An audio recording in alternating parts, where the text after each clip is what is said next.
Nous aujourd'hui on sort une étude qui a fait un recensement des universités qui ont les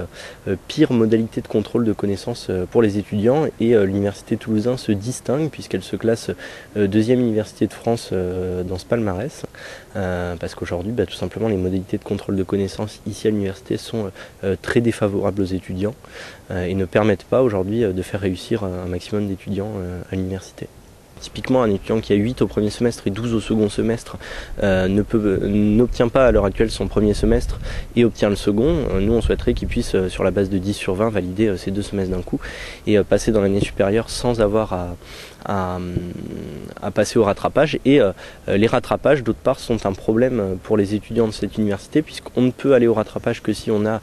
entre 8 et 10 de moyenne à la première session et que ensuite quand on est au rattrapage on n'a pas une session dans laquelle on rattrape les points qui nous manquent comme c'est le cas dans la majorité des universités en France, mais on a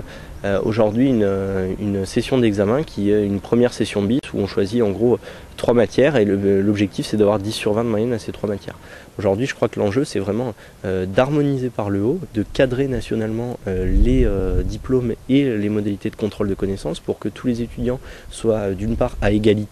au niveau national et puissent réussir leurs examens dans des conditions plus favorables.